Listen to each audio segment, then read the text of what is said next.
सब मेरे भगत भाइयों को, बच्चों को बिल्कुल एकाग्र से सुनना होगा, ध्यान से सुनना होगा। सभी ध्यान से सुनेंगे। हम सब साहेब की,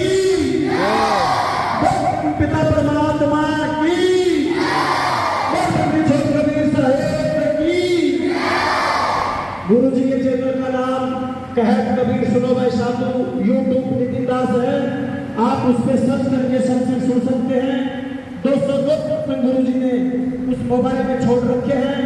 कहत कबीर सुनो भाई साधु यूट्यूब नितिन दास पर आप 1 नंबर 2 नंबर 3 नंबर ऐसे सीडी बाई सीडी सुन सकते हैं। आपके सारा खेल समझ में आएगा। ये मनुष्य शरीर क्यों मिला है, हम इसमें क्यों फंसे हुए हैं, इस माया के लोग में क्यों आए हैं, इस माया से दिल क्यों लगा बैठे, हमें सब कुछ पता चलेगा।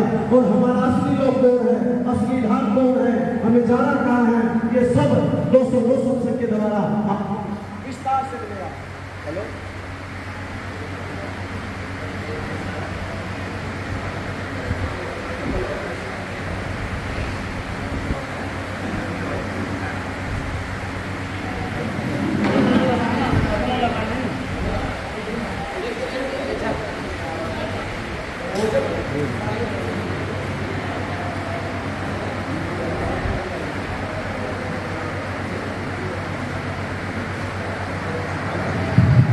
Hello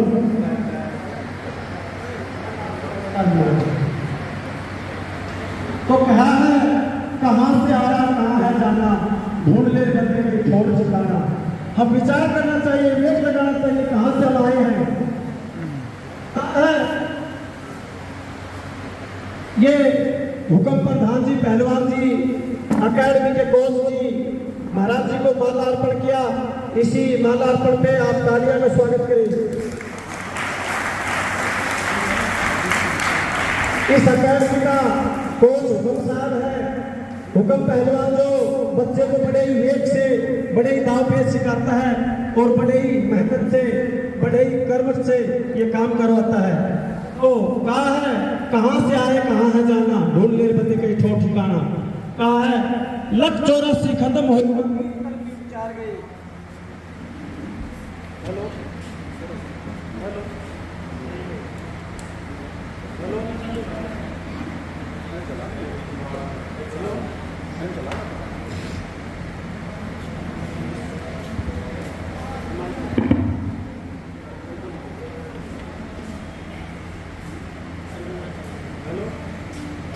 hello hello hello hello साहेब बंदगी सतनाम। कहा है लख 84 खत्म हो लिए बीत कलपी उचार गया और नाक में दमा लिया घनेरा मरते मरते हार गया। कितनी ही माताओं का पिया दूध पर याद नहीं और कितने ही बड़े पिता हमारे कोई फरियाद नहीं। कभी अंडा बन के कभी बच्चा बन के कभी भोगी बन के भोग लिया और भूल का थप्पड़ लगा मन उसके मिनट भर भी याद नहीं। नाक में दमा लिया घनेरा मरते मरते हार गए। लख 84 खत्म वाला बीत कलपी उचार गई। हमें जन्मते और मरते कितने ही माताओं का दूध पिया है। कभी अंडा बन के कभी बच्चा बन के कभी जोगी बन के जोग ले लिया, कभी भोगी बन के भोग कर लिया, परंतु इसका छुटकारा नहीं मिला। ये जीव जो इस काया रूपी में फंसा हुआ है, इसका भेद बताने के लिए तत्वदर्शी संत सतगुरु शब्द भेदी शब्द पारखी नितिन साहेब जी आज पूरे भूमंडल पे, पूरे भारत पे भ्रमण करते करते आपके समक्ष पहुंचे हैं। इनको आप ध्यान से सुने, ये एक एक बात को आपको खोल के समझाएंगे। और आपने अगर इसी जन्म में, इस जन्म मरण के चक्कर में फंसने से मिटना है, नहीं जाना है, इस काया रूपी बंधन को तोड़ना है। कभी भैंस जिंदावर मक्खी मच्छर जैया ततैया हाथी घोड़ा बिच्छू ये नहीं बनना है, नरक में नहीं जाना है, तो साधु संतों की बात पे विचार करना चाहिए, साधु संतों की बातों को सुनना चाहिए। ये केवल और केवल एक मनुष्य शरीर आपके एक बार मिला है, सिर्फ और सिर्फ संतों के ज्ञान को समझने के लिए, वास्तविक सत्य को समझने के लिए, उस आत्मज्ञान को समझने के लिए। अगर ये प्रेमी सज्जनों भगवत भक्तों, अगर यूं ही गवा दिया तो हाथ में पल्ले और मियां मटकता डोले, हमारे हाथ पल्ले कुछ नहीं आएगा। इस मोह माया के जाल में हम फंसते ही जा रहे हैं। हमें महल मकान, पटड़ी अटारी, नौकरी पेशा सब कुछ चाहिए, परंतु एक प्रभु का नाम नहीं चाहिए। जब हम कमाएंगे तो हम सबको अच्छे लगेंगे। कहते हैं जब तक बैल चले हरसी में, अच्छा गेर चारा, और बूढ़ा हो जब नाथ काट ले, घर घर धक्के खा रहा। बुजुर्गों का कोई कहना नहीं मानता। क्यों नहीं मानता? कि वो कमाता नहीं, वो बुजुर्ग हो गया। हमें सब कुछ कमाई पे आधारित है। कमाने वाला बहुत अच्छा लगता है, आजा बेटा रोटी खा ले, सलाद खा, ये खा वो खा, क्योंकि वो कमा के लाता है। हमारे जीवन का यही बस एक ढंग है। अगर यहाँ आते हैं और नरक की जीवन जी के और फिर फंस के चले जाते हैं। ये काल का लोक है, हम इसमें फंसाए गए हैं। हम वास्तविक सत्य को नहीं जानते, और जिस दिन हम वास्तविक सत्य को जान लेंगे, इस संसार से हमारा मोह उठ जाएगा। क्योंकि आपने देखा होगा, सुना होगा, जिस ऋषियों का मोह त्याग गया है, जिसकी माया भागी है, उसको माया के बारे में जाना है, वो यहाँ से छोड़ के चले गए हैं। रही सत्य भेद जानने की, अगर किसी को विवेक की गुरु मिल गया, पूर्ण गुरु मिल गया, उसको सत्य भेद बताया और यहाँ इस दलदल से वो निकल गया, तो हमें और आपको इस दलदल से इसी जन्म में निकलना होगा। आप जी ठाडे आदमी को देख लो, आप जी गरीब आदमी को देख लो, कोई भी सुखी नहीं है। कोई कैसे दुखी, कोई कैसे दुखी, क्यों दुखी है? कभी विचार किया? आप मोदी जी को पूछोगे, कहोगे कितने सुखी हो? नहीं नहीं नहीं, दिमाग खराब करते सब। कहने का मतलब कितना ही धन महल हवेली हो, सुख नहीं मिल सकता। क्यों? अब जिस चीज में सुख है वो हमें जाना ही नहीं। हम झूठी मामाई में लाग रहे हैं, ये कर ले वो कर ले वो कर ले, लेकिन हमें पता ही नहीं हमें करना क्या था, हम आए क्यों थे यहाँ। इससे तो अच्छा हम भैंस का बच्चा बन के पड़े थे, एक जगह वहीं सही थे। जब मनुष्य शरीर मिला है तो हमें विवेक जगाना पड़ेगा, ये बार बार नहीं मिलता। लग 84 भ्रम दियो और पे अटकिया है, और आपके पास ना पड़े तो फिर 84 जाए। अगर आपकी बात नहीं बनी तो दोबारा 84 के शिकार हमें और आपको होना पड़ेगा। तो भगत जनों, विवेक की हंसों, आज से ही ये पढ़ लेना है। आपने सत्संग सुनना है और बड़े विवेक से सुनना है और रोजाना सुनना है। आज घर घर में मोबाइल है, आज घर घर में यूट्यूब है, आप वगैरह वगैरह देखते हो। एक सिर्फ आधा घंटा, 20 मिनट, 5 मिनट, 10 मिनट आप संत का सत्संग भी सुना करो, ताकि हमें पता चले कि हम कहाँ के वासी हैं और कहाँ भेज दिए गए हैं। जैसे कि एक काला पानी की जो सजा होती है, यहाँ उग्रवादी को काला पानी भेज दिया जाता है, वहां जाके अपना वो घर बसाता है, अपना सारा काम करता है, और उसको कोई जाके बुजुर्ग ये कहे ये तेरा घर नहीं है, कहीं नहीं नहीं मैं तो यहीं जन्मा था, मेरे बेटा हुआ, मेरे पोता हुआ, मैं तो यहीं का हूँ। अरे तू यहीं का नहीं है, तू भारत का है, तू इन देशों का है, तुझे तो भेज दिया गया था, तू अपना घर समझ बैठा। ठीक इस प्रकार जैसे हम कपड़े बदलते हैं रोजाना, इसी प्रकार ये जीवात्मा जो है ये शरीर को बदलती है। जैसे हम पुराने कपड़े को त्याग कर नया वस्त्र धारण कर लेते हैं, इसी प्रकार ये जीवड़ा जो है, ये जीवात्मा है, ये बार बार कपड़े बदलती है। ऐसा क्या काम करे जो बार बार ये कपड़ा ना बदले? अपने वास्तविक स्वरूप में जहां के थे वहां चले जाएं, जहां परम आनंद था, जहां दुख और सुख का कोई काम नहीं था। एक आनंद होता है, वो क्षण भंगुर होता है, एक परम आनंद होता है। तो हम परम आनंद के थे और हम आनंद में फंस गए, वो भी नकली में। तो मैं ज्यादा ना कहते हुए मेरी बातों को अच्छी तरीके से आप गहराई से लेकर समझें। और आपके सामने जो संत बैठे हुए हैं, ये कोई सहज संत नहीं है, नहीं ये लोग कहते हैं अवतार फलाना धिकड़ा, वो भी नहीं है। ये आप जैसे एक साधारण इंसान है, परंतु आप मेरे इनमें फर्क क्या है बता देते हैं। इनके पास वो भेद है जो आपके पास नहीं है। क्यों? इनके पास आत्म तत्व का भेद है, इनके पास साक्षात्कार करने का भेद है। अगर इन पे कोई दबाव आएगा तो ये अपने वास्तविक स्वरूप में समा जाएंगे, वो भेद है। और ये स्वयं अपने भेद को जान के आप लोगों को जनाने के लिए देश देश विदेश विदेश गली गली शहर शहरों में घूम रहे हैं। तो ऐसे संत के हमें दर्शन बड़े ही भाग्य से मिल रहे हैं। ये संत नहीं आश्रम बनाते, नहीं इनकी कोई ज्यादा मोहमाया है। आपने 10-5 रुपए दे दिए तो ठीक है, अगर नहीं दिए तो ठीक है। आपके 10-5 रुपए से क्या होता है, ये जो जाते हैं पेट्रोल भाड़ा खर्चा खाना पीना रास्ते में करते हैं। ये आश्रम के बारे में ये बोलते हैं कि आश्रम में जब एक गृहस्थी आदमी छोटा सा घर बनाता है और उस घर में कभी लिपाई, कभी पुताई, कभी नल खराब होगा, कभी ये बिगड़ गई, कभी छुट्टी टूट गई, तो उसकी इतनी सूरत लिपती रहती है। तो आश्रमों में कितना लिप्त होता होगा आदमी, जितना कारोबार ज्यादा उतनी टेंशन ज्यादा। तो कहा जो संत मुक्ति को पाके गए हैं पहले, उन्होंने कोई आश्रम की रचना नहीं की। अगर कबीर साहब का नाम लेते हो आप, उन्होंने आश्रम नहीं बनाया, एक झोपड़ी में रहा। अगर नानक साहब जी को कहा, कोई आश्रम नहीं बनाया। अगर दादू पंटू भिक्का दरिया, इन महान पुरुषों को, रैदास भगत, कोई आश्रम नहीं बनाया। हाँ, इनके जाने के बाद इन भक्तों ने आश्रम बना डाले। कभी नल खराब हो गए, कभी ये जमीन कब्जाओ, कभी वो जमीन का। कहने का मतलब ये है आश्रमों में ही सुरत को लगा दिया गया। तो प्रेमी सज्जनों, आप बड़े विचारवान हैं, वेकी हंस हैं। ऐसे महान पुरुष को आप सुनोगे जो कि बहुत ही बहुत कर्मठ और बहुत ही बहुत ज्ञानी संत हैं, जो तो बड़ी विवेक से सुनना है, एक दूसरे को बात नहीं करनी। ये आधा पौना घंटा बोलेंगे और एक एक बात को समझना है। इनका चैनल फिर बता देता हूँ, कहर कबीर सुनो भाई साधु, यूट्यूब नितिन दास, इस पे सर्च करें और नंबर वाइज जैसे आप सुनोगे आपका विवेक उठता चला जाएगा। आपको सब बातें पता चल जाएगी। मनुष्य शरीर क्यों मिला है तो क्या करना है, कहाँ जाना है, कहाँ से आए हैं, तो सब कुछ पता चल जाएगा। असली नाम क्या है, नकली नाम क्या है, असली पूजा क्या, असली भगवान कौन है, और जिस भगवान के पीछे लगे हैं उसकी भक्ति में क्या कमी है, सब पता चल जाएगा। 209 सत्संग में सब कुछ खोल खोल के समझा रखा है। तो मैं बहुत समय ले लिया, क्षमा चाहूँगा। अगर कोई बोली भाषा में कहीं त्रुटि रहेगी हो, गलती होगी हो, तो मैं क्षमा प्रार्थी हूँ।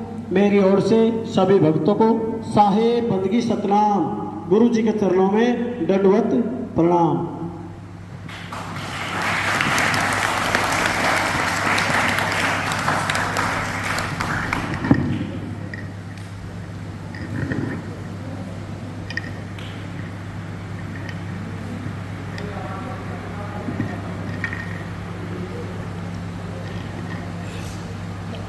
साहिब बंदगी सतनाम, नमस्कार। कैसे हैं आप लोग, सब ठीक हैं? तो मैं अपने बारे में बता दूं पहले आपको। मेरा नाम नितिन दास है और मेरा जन्म स्थान पंजाब है। नंगल डैम का नाम सुना है? नंगल डैम, भाखड़ा नंगल डैम अब सुना होगा। तो नंगल डैम, नंगल सिटी में मेरा जन्म स्थान है वो। और मैं कबीर पंथ में एक संत हैं, एक साधु हूँ, और हम भ्रमण करते हैं पूरे भारत में, विदेशों में भी जाते हैं। और जो हमारा प्रचार है वो सत्य सनातन धर्म का प्रचार है। सत्य सनातन धर्म का नाम सुना है? सुना है? सनातन धर्म, कौन कौन सनातन धर्म वाले हाथ खड़े करो। सनातन धर्म वाले। और हिंदू धर्म वाले कौन है? हिंदू कौन है? हिंदू सारे हैं, सनातन वाले कम है थोड़े। हिंदू और सनातन एक होता है कि अलग अलग है? कौन कहता है एक है? हाथ खड़े करो। हिंदू और सनातन धर्म एक है क्या? किसको लगता है एक है? हाथ खड़े करो। बहुत कम लोग हैं। किसको लगता है अलग अलग है? हिंदू और सनातन धर्म अलग अलग है? समझ लो, हम लोग प्रचार करते हैं सत्य सनातन धर्म का। सत्य सनातन धर्म का मतलब पता है किसी को? सनातन का क्या मतलब होता है? सनातन का मतलब क्या है? किसी को पता है? नहीं पता है? चलो आज आपको बताएंगे सनातन का मतलब क्या होता है। जैसे कोई आदमी जिसको एक्टिंग करनी नहीं आती है, क्या वो कभी एक्टर हो सकता है? नहीं हो सकता। जिसको पढ़ाई लिखाई ना होती हो, क्या वो पढ़ा लिखा इंसान कहला सकता है? जिसको विज्ञान के बारे में ABCD नहीं पता, क्या वो वैज्ञानिक कहला सकता है? इसी प्रकार अगर किसी को सनातन के बारे में ना पता हो तो क्या वो सनातनी कहला सकता है? तो तुम्हें सनातन के बारे में पता है? हाथ खड़ा करो, किसे पता है? किसी को नहीं पता तो आप सनातनी भी नहीं कहला सकते। अब कभी मत कहना कि हम सनातनी हैं, यानी कि वो आदमी जिसको एक्टिंग नहीं आ रही वो सबको कहता फिर रहा है कि मैं तो एक्टर हूं। जिसके पास पैसा है ही नहीं वो कह रहा है मैं तो करोड़पति हूं। ऐसा हो सकता है क्या? नहीं हो सकता। अब सनातन क्या होता है उसको समझ लो, उसके बाद तुम्हें समझ में आएगा कि सनातन और हिंदू ये दोनों एक हैं या अलग अलग हैं, तभी समझ में आएगा। अंडर ग्रेजुएट का नाम सुना है कभी? अंडर ग्रेजुएट और एक होता है ग्रेजुएट। ग्रेजुएट वो होता है जिसने BA पास कर ली हो, BA चला गया, MA चला गया, पोस्ट ग्रेजुएट। एक होता है अंडर ग्रेजुएट जो 10वीं 12वीं वाले होते हैं, जो कभी कॉलेज में एडमिशन ही लिया, जिन्होंने पास ही नहीं कर पाए बेचारे। तो अंडर ग्रेजुएट और ग्रेजुएट दोनों में ग्रेजुएट वर्ड आ रहा है, लेकिन एक का मतलब है कि ग्रेजुएशन से कम, यानी कॉलेज कभी नहीं गया। एक का मतलब है कॉलेज चला गया। बस ऐसे ही समझो कि एक हिंदू है और एक सनातनी है दोनों एक ही लाइन में। ग्रेजुएशन वाला भी तो 10वीं 12वीं करके ही जाएगा कॉलेज, जाएगा ना। जैसे एक डॉक्टर, एक इंजीनियर, एक साइंटिस्ट भी किसी ना किसी दिन LKG में, UKG में पहली, दूसरी, तीसरी, चौथी, पांचवी करके आगे बढ़ गया, तो वो आगे बढ़ गया। अब उसको कोई अंडर ग्रेजुएट नहीं कहेगा। इसी प्रकार एक सनातनी क्या होता है, जो हिंदू धर्म से उठते उठते उठते उठते आगे बढ़ जाए, हिंदू धर्म से आगे बढ़ जाए, वो सनातनी कहलाता है। जिसको कह दो तुम हाई क्लास में चला गया, हायर स्टडीज के लिए। एक होता है नॉर्मल स्टडीज, जैसे गांव में, शहरों में 5वीं 8वीं 10वीं 12वीं। एक होता है विदेश गया पढ़ने, एक होता है विदेश गया पढ़ने, क्या करने? हायर स्टडीज के लिए, उच्च शिक्षा। तो सनातनी और हिंदू में क्या फर्क होता है अच्छे से समझ लो, आगे भविष्य में काम आएगा तुम्हारे। जैसे आज मैंने पूछा क्या होता है सनातनी और तुम्हारा हाथ खड़ा नहीं हुआ, अगली बार ऐसा नहीं होना चाहिए, क्योंकि जब तुम हिंदू धर्म में, सनातन धर्म में हो तो तुम्हें पता होना चाहिए कि हिंदू क्या होता है, सनातन क्या होता है। अब समझ लो सबसे पहले हिंदू क्या होता है। हिंदू धर्म का मतलब होता है कि हिंदू देवी देवताओं की पूजा करने वाले को हिंदू कहते हैं। कौन कौन से हिंदू देवी देवता हैं? कौन? ब्रह्मा जी, विष्णु जी, शंकर जी। अभी कांवड़ चली थी ना, कौन कौन गया था कांवड़ लेने? कौन कौन गया था?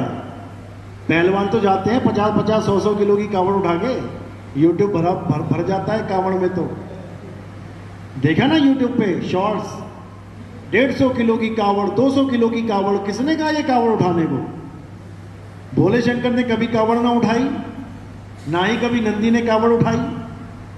भोले शंकर का संदेश तो कुछ और है, जो तुम उनका चित्र देख के भी समझ सकते हो कि वो क्या कह रहे हैं। क्या करते हैं भोले शंकर? क्या करते हैं? चित्रों में देखा ना, क्या लगा के बैठे हैं? समाधि। भोले शंकर का संदेश क्या है कि समाधिष्ट हो जाओ, समाधि लगाओ। ये कावड़ जाके ले जाके वहां एक्सीडेंट में मर जाओ, फिर गांव में खबर आएगी तुम्हारा लड़का तो चला गया। अच्छा हुआ कि बुरा हुआ? बुरा हुआ। हरियाणा में 25 लड़के मर गए थे एक ही गांव के कावड़ में, पता है ना? कहां पे? झज्जर में, महेंद्रगढ़ में। तो उनके दिलों पे क्या बीती होगी सोचो। जिस गांव के 25 छोरे, जवान लड़के मर जाएं, कितने दिन तो वहां दिया ना जला होगा, खाना ना खाया होगा लोगों ने। और क्या बोल के जाते हैं? अकाल मृत्यु वो मरे जो काम करे चंडाल का, और काल उसका क्या बिगाड़े जो भगत है महाकाल का तो 25 लोग का तो बिगाड़ दिया काल ने, एक ही गांव के, और बाकी हजारों के हिसाब से मरते, तुम्हारे तक खबर नहीं पहुंचती। कितने गंगा में बह जाते कावड़ लेते लेते, भगदड़ आई मरे, पता नहीं कौन कौन बह गया, किसी का आता पता नहीं। कितने ट्रकों से कुचल के मर जाते हैं, बाइकों से मर जाते हैं, कोई गांजा पी के कहीं ट्रेन के आगे खड़ा हो जाता है जाके। इतनी दुर्गति होती है, क्यों? केवल अज्ञानतावश, केवल अज्ञानतावश। हमें पता ही नहीं है हमने करना क्या है, क्योंकि हमें कोई बता ही नहीं रहा। तो समझ लो हिंदू धर्म क्या होता है, जो देवी देवताओं की पूजा करे, यानी शरीरों की पूजा करे। ब्रह्मा जी का शरीर, विष्णु जी का शरीर, शंकर जी का शरीर, पवन देव, शनि देव, ये देव वो देव, सब के सब हिंदू हैं। अब सनातनी क्या है? सनातनी वो होता है जो उस देव की पूजा करे जिसका कोई आदि और अंत ही ना हो, यानी वो ना तो कभी पैदा हो ना ही वो कभी मरे। कौन है वो? जिसका कभी जन्म नहीं होता, कभी मरती नहीं, जिसको अग्नि जला नहीं सकती, वायु सुखा नहीं सकती, जिसको शस्त्र काट नहीं सकता। कौन है वो? आत्मा। ये कौन सा भगवान है? फोटो देखी कभी इस भगवान की? किसी मंदिर में गए, कोई आत्मा की मूर्ति लगी हो वहां पे और तुम आत्मा की पूजा कर रहे हो? कोई मूर्ति है आत्मा की? आत्मा कहां है? आत्मा कहां है? अभी सब लोग को पता है ना आत्मा होता है कुछ। अपनी अपनी आत्मा लेके आए हो, घर तो नहीं छूट गई किसी की? जल्दबाजी में वहीं बिस्तर पे पड़ी रह गई हो, रोटी बनाते बनाते चूल्हे के पास पड़ी रह गई हो। सब अपनी अपनी आत्मा को लेके आए हो या आत्मा तुम्हें लेके आई है?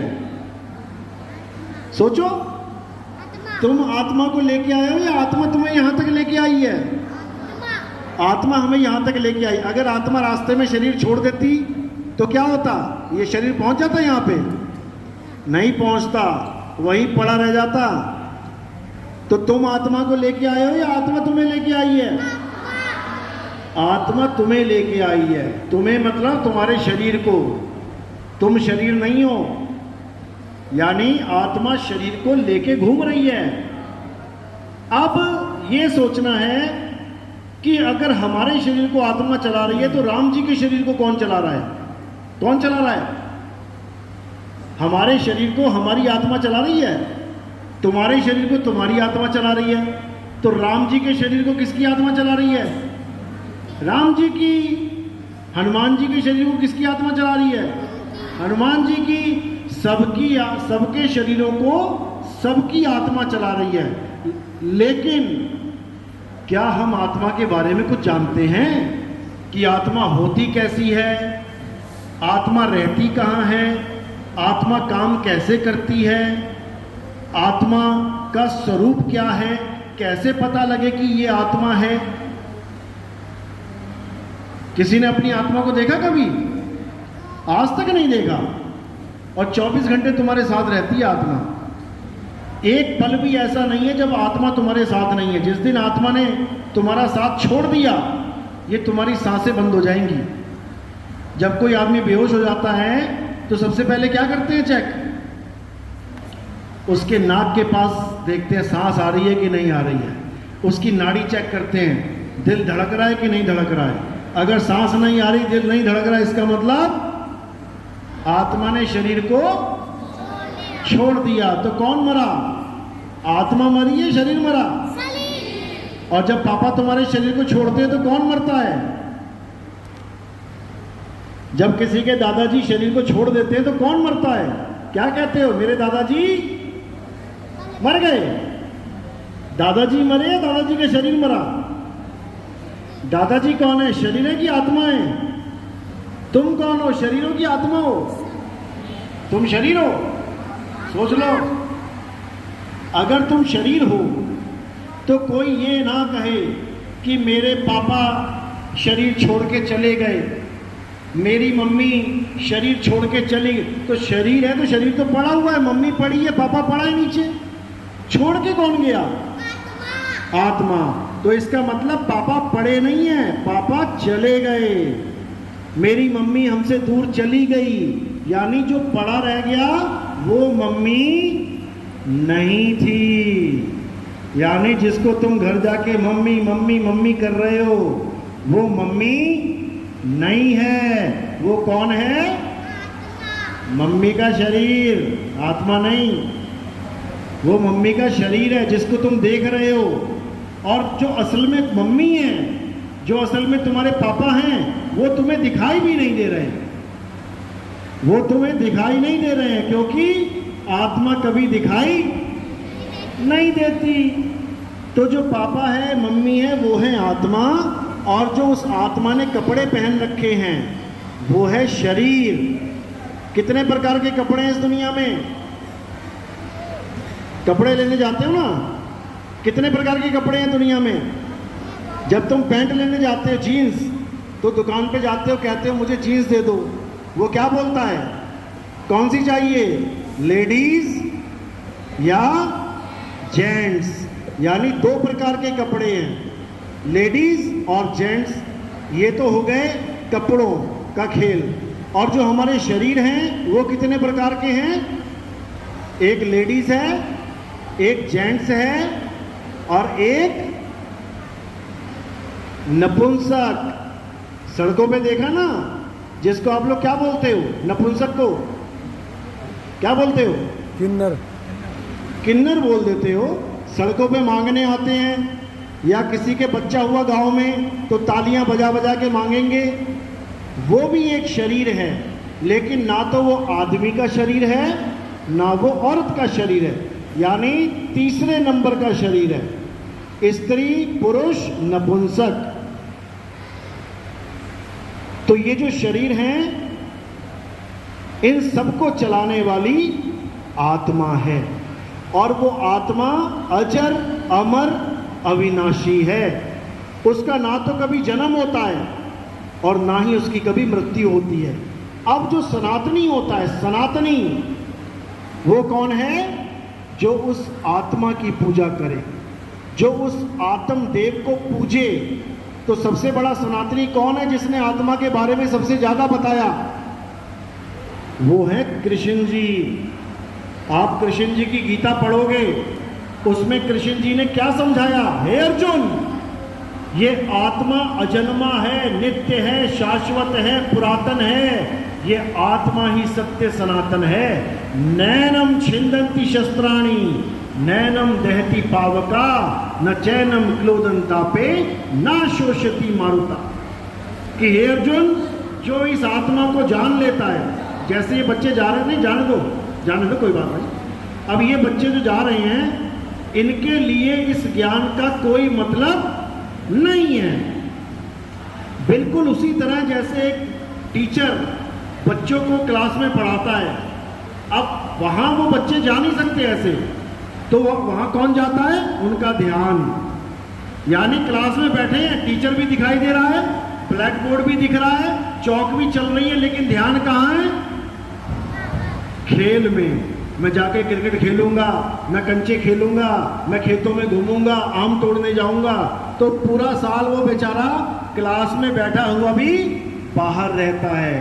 तो वो क्या होगा लास्ट में? पास होगा कि फेल? फेल होगा।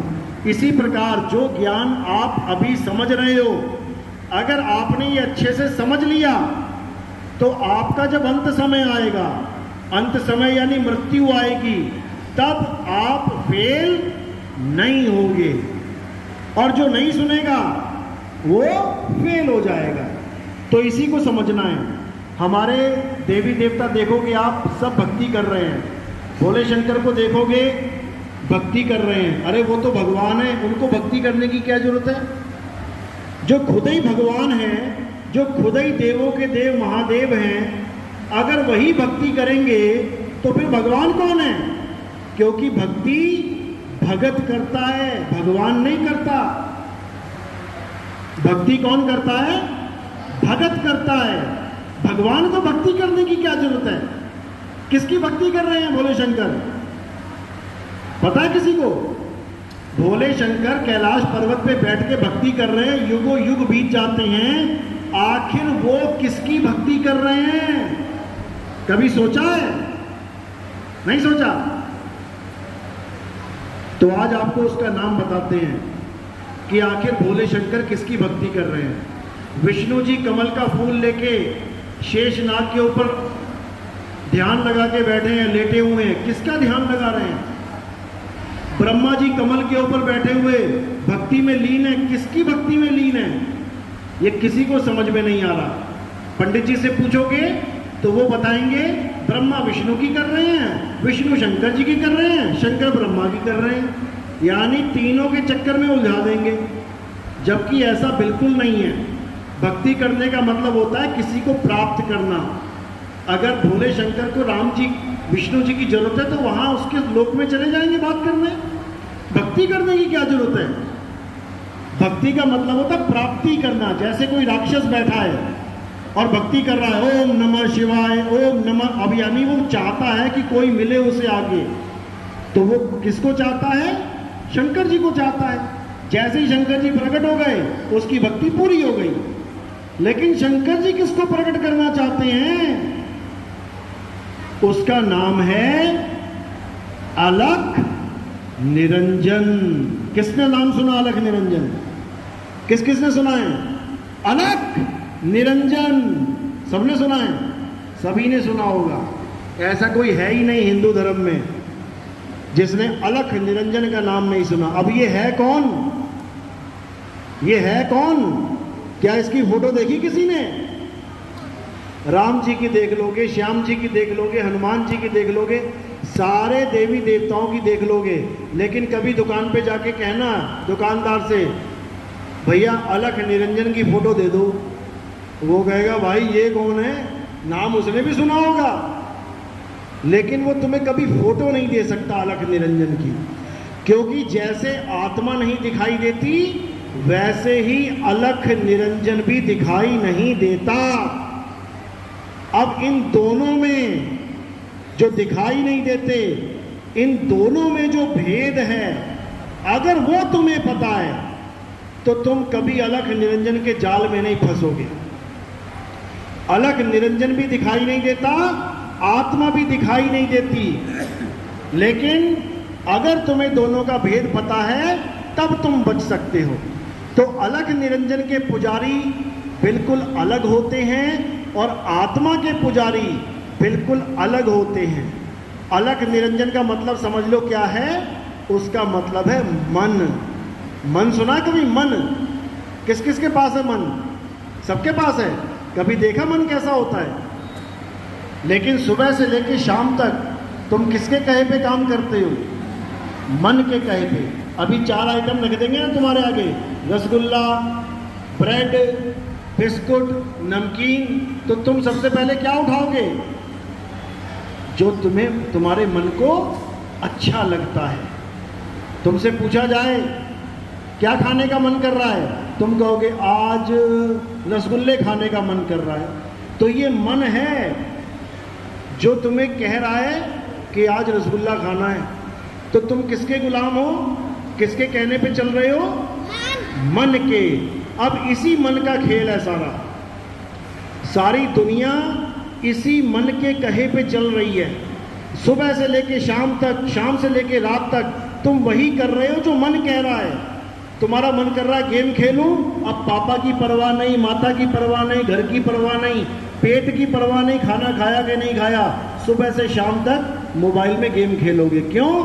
मन कर रहा है। यानी तुम किसके गुलाम हो गए? मन के। लेकिन तुमने मन को पता नहीं है, जाना नहीं है कि मन है क्या, लेकिन मन के गुलाम हो गए हो। अब इस मन को खत्म कौन करेगा? राम ने किसको खत्म किया था? रावण को। कृष्ण ने किसको खत्म किया था? कंस को। हिरण्याकश्यप को किसने खत्म किया था? नरसिंह अवतार ने। ऐसे ही कल्कि भगवान, कल्कि अवतार, नाम सुना है कल्कि अवतार? कौन है? विष्णु जी के 10वां अवतार। जिनकी तुम पूजा कर रहे हो वो विष्णु जी के अवतार बीत चुके हैं, वो जा चुके हैं। अब जो आने वाले हैं वो कौन है? कल्कि अवतार। तो वो क्यों आएंगे? कारण क्या है? राम के आने का कारण पता है, रावण को मारना। कृष्ण के आने का कारण पता है, कंस को मारना। कल की अवतार किसको मारेंगे आके? हैं? मन को मारेंगे। जिस मन ने तुम्हें गुलाम बना लिया है, उसकी गुलामी से तुम्हें आजाद करवाएंगे। केजीएफ फिल्म देखी है? केजीएफ किस किसने देखी? उसमें किसी ने गुलाम बना लिया था ना मजदूरों को। सुबह से लेके शाम तक बेचारे काम कर रहे हैं, ना दिहाड़ी मिल रही है ना कुछ मिल रहा, बस खाने को टूटी फूटी रोटी मिल जाती है, और बेचारे गरीब के गरीब। तो कौन आ रहा है वहां पे छुड़ाने के लिए? तो ऐसे ही एक अवतार आएगा, विष्णु जी का 10वां अवतार, उसका नाम है कल्कि अवतार। और वो तुम्हें गुलामी से तुम्हारे सारे बंधन काट देगा और तुम्हें हमेशा के लिए आजाद कर देगा। लेकिन उसको आजाद करेगा जिसको लगे कि मैं गुलाम हूं। यहां तो सारे ही राजा बने पड़े हैं। अब इन बच्चों को बाहर भेजा, ये खुद गए या किसी ने भेजा? खुद गए। तुम नहीं चले गए खुद? किसने भेजा? मन ने। ये यहां बैठ भी नहीं सकते, इनका मन में उथल पुथल होने लगी। अरे नहीं नहीं नहीं नहीं, ये क्या बोल रहे हैं, मुझे सुनने में समझ में नहीं आ रहा। उठो उठो, चल बेटा उठ, बाहर जा, बाहर अच्छी हवा चल रही है, बाहर खेलेंगे, ये करेंगे वो करेंगे। किसने? मन ने। क्यों? क्योंकि वो नहीं चाहता कि कोई उसकी गुलामी से आजाद हो जाए। कोई नहीं चाहता कि उसका ग्राहक टूट जाए। तुम्हारी दुकान हो ना, तुम कभी नहीं चाहोगे मेरी दुकान का एक भी ग्राहक मेरी दुकान छोड़ के चला जाए। इसी प्रकार ये काल, ये मन, ये अलख निरंजन कभी नहीं चाहता कि एक भी जीव, एक भी बच्चा मेरे जाल से निकल जाए। तो वो क्या करता है? वो उसको सत्संग से ही बाहर निकाल देता है कि बाहर ले जाता हूं, सुन ही नहीं पाएगा कुछ भी, कभी समझ ही नहीं पाएगा कि मन होता क्या है। और कबीर साहब क्या कह रहे हैं? मन के हारे हार है और मन के जीते जीत। अगर तुमने इस मन को समझ लिया कि ये कैसे मुझे नचा रहा है। आज जेलों में देखो कितने लोग बंद हैं। पता है क्यों बंद हैं? क्यों? क्योंकि उन्होंने अपने मन के कहे काम कर डाले। गुस्सा आया, लड़ाई झगड़ा हुआ, मन ने कहा गोली मार दे इसे, निकाला बंदूक, गोली मार दी। मन ने कहा पत्थर से सिर फोड़ दे, बिना सोचे समझे पत्थर उठाया, सिर फोड़ दिया। तो कहां चला गया? जेल में। अब रो रहा है बैठ के, अरे बाबूजी बड़ी गलती हो गई, पता नहीं कैसे बुद्धि भ्रष्ट हो गई, अरे सोचने समझने की ताकत खत्म हो गई, अरे पता नहीं क्यों कत्ल कर दिया मैंने। किसके कहे पे किया? मन के। तो जितना भी खेल है ये सब मन का खेल है। तुम्हें सुबह से शाम तक मन ही नचाता है। घर में बैठे बैठे एकदम उथल पुथल कर देगा, कहेगा नहीं बाहर चलो, पापा डांटेंगे, बाद में देखी जाएगी, पहले बाहर जा, पहले घूम के आ। तो इस मन के खेल को समझना है। ये मन के हारे ही हार है और मन के जीते ही जीत है। तो जो कल्कि अवतार आएंगे, सबको पता है, पूरे हिंदू धर्म को पता है कि कल्कि अवतार आएंगे। किसी भी बड़े से बड़े पंडित को पूछ लेना कि कल्कि अवतार मारेंगे किसे, राक्षस का भी तो नाम बता दो। अगर अवतार आएगा तो कुछ करने आएगा ना, किसको मारेगा आके? एक भी आदमी तुम्हें नहीं बता पाएगा कि किसको मारेगा, क्योंकि किसी को पता ही नहीं है कि इस बार राक्षस है कौन। और इस बार जो राक्षस है वो एक नहीं है, वो जितने शरीर हैं उतने ही राक्षस हैं, क्योंकि सबके अंदर मन बैठा है, सबके अंदर, इस शरीर के अंदर मन बैठा है। वही कली, कली नाम है उसका, कली, कली काल, कली काल। नेट पे सर्च करोगे ना, कली काल कौन है तो तुम्हें वो बातें पता लगेंगी जो आज तक इन पंडितों को नहीं पता लगी, बड़े बड़े ऋषियों को पता नहीं लगी।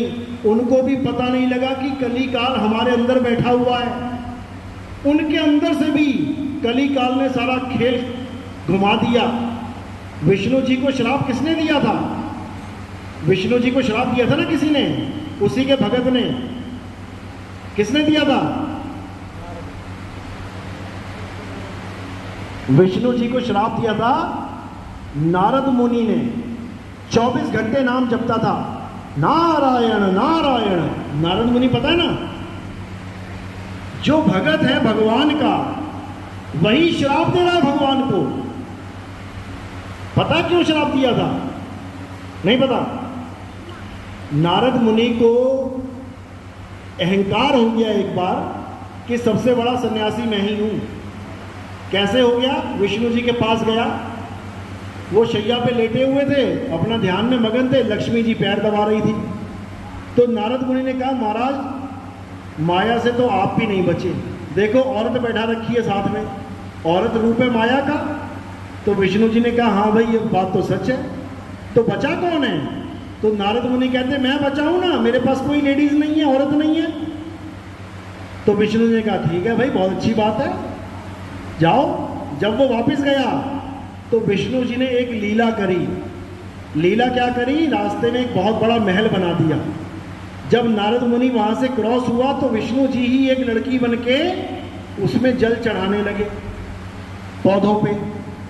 अब नारद मुनि ने लड़की को देखा और उसका मन विचलित हो गया।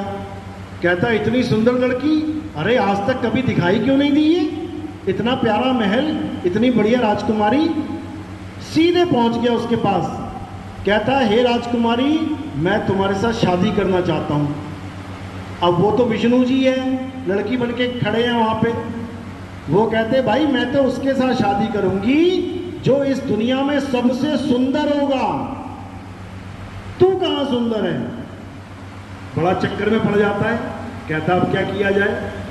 वापस जाता है विष्णु जी के पास। क्यों? भगवान कुछ भी कर सकते हैं।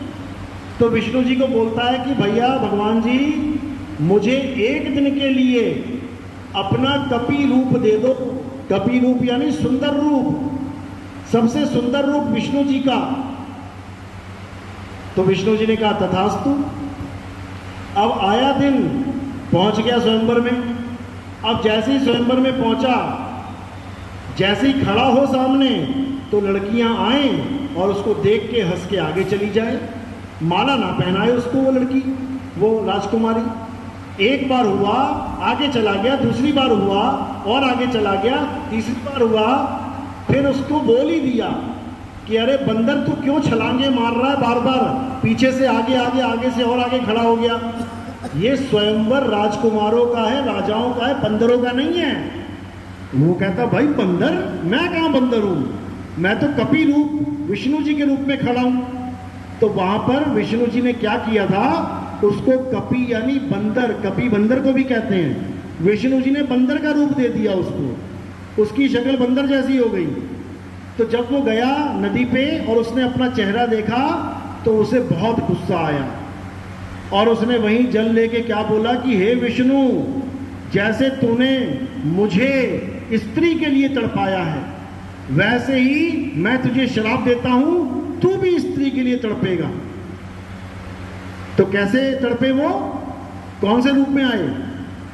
राम के रूप में। विष्णु जी राम के रूप में आके 14 साल भटके अपनी बीवी के लिए। तो जब नारद मुनि ने ये श्राप दे दिया, उसके बाद नारद मुनि को होश आया। होश आते ही क्या करता है? प्रभु के चरणों में गिर जाता है। अरे प्रभु, अरे ये अनर्थ कैसे हो गया? मेरी जुबान कट के क्यों ना गिर गई? अरे मैंने अपने प्रभु को श्राप दे दिया, ये कैसे हो गया? अब इसको समझना है कैसे हो गया। ये श्राप नारद मुनि कभी दे ही नहीं सकता था। तो ये श्राप किसने दिया? मन ने। नारद मुनि के मन ने ये श्राप दिया। क्योंकि दुखी कौन हुआ था? नारद मुनि का मन दुखी हो गया था। नारद मुनि कभी दुखी नहीं हो सकता, क्योंकि नारद मुनि तो आत्मा है। आत्मा सुख और दुख दोनों से परे है, लेकिन ये जो मन है यही सुख और दुख का अनुभव करता है। तुम्हें कोई कड़वा वचन बोल दे, अंधे को अंधा बोल दे, ओए अंधे इधर आ। कोई काना है तो उसको ओए काने इधर आ, तो उसका क्या दुखी होगा? मन। जबकि वो है असलियत। अंधे को अंधा बोलना कोई गलत थोड़ी नहीं है, वो अंधा ही है। काने को काना बोलना गलत थोड़ी नहीं है, लेकिन शब्दों का प्रहार चयन ठीक नहीं है, तो वहां पर मन दुखी होता है। और जब मन दुखी होता है तो श्राप निकलता है मुंह से। तो ये मन ही कली काल है, इसने बड़े बड़े ऋषि मुनियों को चक्कर में डाल रखा है। अब इससे बचना चाहते हो तो एक ही रास्ता है, आत्मा को जानना पड़ेगा, आत्म ज्ञान को। तो कबीर साहब समझा रहे हैं, जल में मीन प्यासी मोह देखत आवे हासी, आत्म ज्ञान बिना नर भटके, कभी काबा कभी काशी। इस आत्मा के ज्ञान के ना होने के कारण लोग कहाँ भटक रहे हैं? कोई कांवड़ लेने के लिए भटक रहा है। पापा कहेंगे ना, जा बेटा 5 किलोमीटर पैदल चला जा और सामान ले आ, कभी ना जाएगा। 5 किलोमीटर पैदल नहीं जा सकता, लेकिन 500 किलोमीटर पैदल चला जाएगा कांवड़ लेने, वो भी उठा के। ये मन का खेल इतना जबरदस्त है, समझ रहे हो? तो मन और आत्मा, इन दोनों के भेद को समझोगे तो तुम्हारा जन्म सफल हो जाएगा। जितने भी संत महात्मा हैं ये आत्मज्ञानी हैं। आत्मज्ञानी, कोई पत्थर की पूजा करने वाले ज्ञानी नहीं है ये, कि पत्थर की पूजा करो भगवान मान के। अरे जो पत्थर टेढ़ा हो जाए, उठ ना सके, उसको तुम भगवान मान बैठे। भगवान ने तो पूरा पहाड़ उठा लिया एक उंगली से, पूरा पहाड़ उठा लिया एक उंगली से। वो भगवान कहलाने लायक है। और जो अपने आप को ही नहीं उठा पा रहा है, एक मूर्ति को टेढ़ा कर दिया, ये अपने आप को उठा के दिखाए, उठा लेगी क्या? कितने दिन में उठा लेगी? जन्मों जन्म बीत जाएंगे, नहीं उठा पाएगी। तो भगवान वो है जो सबको उठा ले, वो नहीं है जो खुद को भी ना उठा पाए। तो इसी भ्रम में सारा संसार भ्रम रहा है। अब इस भ्रम को तोड़ना है और देवों के देव महादेव कौन? आत्मदेव, उसको जानना है, जिसकी वजह से ये सारे शरीर चल रहे हैं। हिंदू, मुस्लिम, सिख, ईसाई उसी आत्मा की वजह से मंदिर, मस्जिद, गुरुद्वारे, चर्च जा पा रहे हैं। तुम सुबह सुबह थाली लेके जाते हो, जल चढ़ाने जाते हो, किसकी वजह से? आत्मा की वजह से। तो उस आत्मा को ही नहीं जान पाए जो तुम्हारे शरीर को लेके जा रही है, लेके आ रही है। जिस आत्मा की वजह से तुम्हारे मुंह से सारे मंत्र निकल रहे हैं, राम राम राम राम, हरे कृष्णा हरे राम, किसकी वजह से? आत्मा की वजह से। आत्मा शरीर को छोड़ दे, नाम लेके दिखाओ किसी भगवान का। हर काम आत्मा से हो रहा है। मंदिर बन रहा है आत्मा की वजह से। किसी मजदूर की आत्मा छोड़ गई, शरीर को अब बना के दिखाए जरा मंदिर। यानी आत्मा के द्वारा ही सब कुछ बन रहा है। छोटे से झोपड़ी से लेके बुर्ज खलीफा तक किसने बनाया है? आत्मा ने। ये कारें, मोटरसाइकिल, ये सारे दुनिया भर का तामझाम कौन बना रहा है? आत्मा। किसके द्वारा? मन और काया के द्वारा, शरीर और बुद्धि के द्वारा सारा खेल चल रहा है। तो हम हर चीज को जान रहे हैं, सबको जान लिया हमने, बस आत्मा को नहीं जान पा रहे। और जिस दिन आत्मा को जान लिया, समझ लेना सबको जान लिया, फिर कुछ जानने की जरूरत ही नहीं है। क्योंकि जो असली चीज है वो आत्मा है, और जो नकली चीज है वो ये सारा संसार है, झूठा संसार है।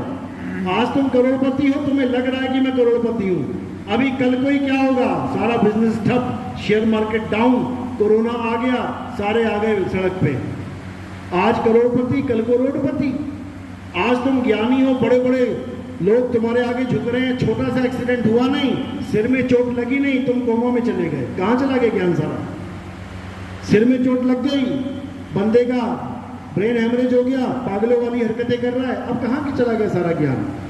यानी ये संसार में कुछ भी स्थायी नहीं है। अगर कुछ स्थायी है तो वो आत्मा है।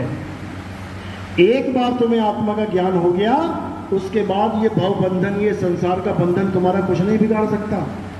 तो अगर कोई भी इंसान जो बार बार जन्म और मरण के चक्कर में नहीं पड़ना चाहता, बार बार मां के गर्भ में उल्टा नहीं लटकना चाहता, इस बार बार के जन्म मरण से छुटकारा पाना चाहता है, तो वो आत्म ज्ञान को जाने, मंत्र ज्ञान को नहीं। ये राम राम जपना, राधे राधे जपना, अल्लाह अकबर जपना, वाहिगुरु वाहिगुरु जपना, ये आत्म ज्ञान नहीं है भाई, ये मंत्र ज्ञान है। इंसानों ने बनाए ये मंत्र। हिंदी, पंजाबी, उर्दू, फारसी, ये सारी भाषाएं किसने बनाई? इंसानों ने बनाई हैं। ये सारे नाम लिखे हुए हैं, किसने बनाए? इंसानों ने बनाए हैं। अगर इंसान, आदि मानव, का खा गा गा चा छा चा टा ठा डा ये नहीं बनाता, ABCDEFG नहीं बनाता, तो तुम्हारे कौन से भगवान का नाम होता? तुम्हारा अपना भी कोई नाम ना होता। जैसे भैंसे देखते हो ना सड़क पे, 200 भैंसे जा रही हैं, अब कौन सा नाम, किसका नाम? 5000 भेड़ें जा रही हैं, कौन सा नाम, किसका नाम? ऐसे ही ये सारे इंसान भी होते, लेकिन नाम किसी का ना होता, क्योंकि अक्षर ही नहीं होते। अक्षर ना होते तो तुम्हारा नाम ना होता, तुम्हारा नाम ना हो तो तुम्हारी जाति ना होती, क्योंकि नाम जाति के आधार पर रखा जाता है। अब तुम्हारी जाति का नाम ना होता तो तुम्हारा धर्म ना होता, तुम्हारे धर्म का नाम ना होता तो फिर क्या कोई भगवान ना होता? राम का रा कहाँ से लाते, श्याम का शाह कहाँ से लाते, अल्लाह का आ कहाँ से लाते, वाहिगुरु का वाह कहाँ से लाते? इन्हीं अक्षरों में से लेके आए हो, का खा गा चा छा जा। अगर ये अक्षर हटा दो तो सारे मंत्र साफ, सारे धर्म साफ, सारी जात पात साफ, सारे नाम खत्म। अब बताओ कौन भगवान है? सारा झगड़ा ही खत्म हो जाए, क्योंकि अल्लाह, वाहिगुरु, गॉड, राम इन्हीं अक्षरों में से निकाल निकाल के पकड़ा रखा है सबको। यानी अक्षर खत्म तो सारा झगड़ा खत्म। अब क्या बचा? अक्षर खराब खत्म तो झगड़ा खत्म है, भगवान खत्म थोड़ी नहीं हो गया। अगर अक्षर नहीं थे, भगवान तब भी था। अक्षर नहीं रहेंगे, भगवान तब भी रहेगा। यानी वो आत्मा सदा थी, सदा है, सदा रहेगी। उस आत्मा को जानना है, ना कि इन नामों के पीछे लड़ना है। आज 1 मिनट का भरोसा नहीं है, कब हिंदू मुसलमान को कोई गाली दे दे, मुसलमान सिख को गाली दे दे, सिख ईसाई को कोई गाली दे दे। क्यों? केवल इन नामों के चक्कर में, केवल इन नाम के चक्कर में। पैसे के चक्कर में कोई गाली नहीं देगा। तुम हिंदू हो और मुसलमान ग्राहक आ गया, 20,000 का सामान लेके जा रहा है तुमसे, गाली दोगे क्या? बता दो मुझे, कोई गाली देगा? तो कट्टर से कट्टर हिंदू हो, उसको पता लग रहा है ये ग्राहक आया है 50,000 का माल लेके जा रहा है, जिसमें 20,000 का मुझे मुनाफा हो जाएगा, दे गाली जरा, देके दिखाए, देगा क्या? मुसलमान दुकानदार है, कोई हिंदू आ गया माल लेने, 2 लाख रुपए का माल ले रहा है, जिसमें 40,000 बच रहा है मुसलमान का, देके दिखाए गाली जरा, देगा क्या? कभी नहीं देगा, क्योंकि वहां पे पैसा आना है। पैसा ना आ रहा हो तो कट्टर दुश्मन है आपस में। तो भैया भगवान के भगत नहीं, ये माल के भगत हैं, नोट के भगत हैं ये। इसी को समझा रहे हैं हम लोग बार बार कि जितने भी धर्म हैं, जितने भी जात पात है, जितने भी ये भेद हैं, अक्षरों की वजह से। अक्षर किनारे कर दो, कोई झगड़ा नहीं। कोई कहता है जय श्री राम बोल, बोल जय श्री राम। भैया वो क्यों बोले? क्यों बोले? जब उसका संस्कार ही नहीं है, जब उसको बचपन से सुनाया ही नहीं गया कि जय श्री राम बोलना है, वो क्यों बोले? तू बोल दे अल्लाह अकबर, तू क्यों नहीं बोल रहा? कहने का मतलब तो ये है कि वो भगवान की जय करवाना चाहता है। हिंदू कह रहा है बोल जय श्री राम, मुसलमान कह रहा है तू बोल अल्लाह अकबर। कैसे झगड़ा खत्म होगा? केवल एक लाइन बोलनी है, दुनिया बनाने वाले की जय। आप बताओ कौन नहीं बोलेगा? मुसलमान भी यही सोचता है कि अल्लाह ने दुनिया बनाई है, हिंदू भी यही सोचता है भगवान ने दुनिया बनाई है, ईसाई सोचता है गॉड ने दुनिया बनाई है, सिख सोचता है वाहिगुरु अकाल पुरुष ने दुनिया बनाई है। तो इन चारों का झगड़ा कैसे खत्म होगा? जब ये चारों ये नारा लगा दे कि दुनिया बनाने वाले की जय। सारे बोल देंगे, एक भी झगड़ा नहीं होगा। क्यों?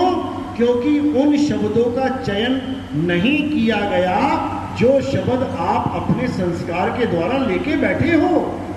52 अक्षर, राम, अल्लाह, वाहिगुरु, गॉड, इन चारों को हटा दो और दुनिया बनाने वाला लगा दो, सारा झगड़ा खत्म हो गया।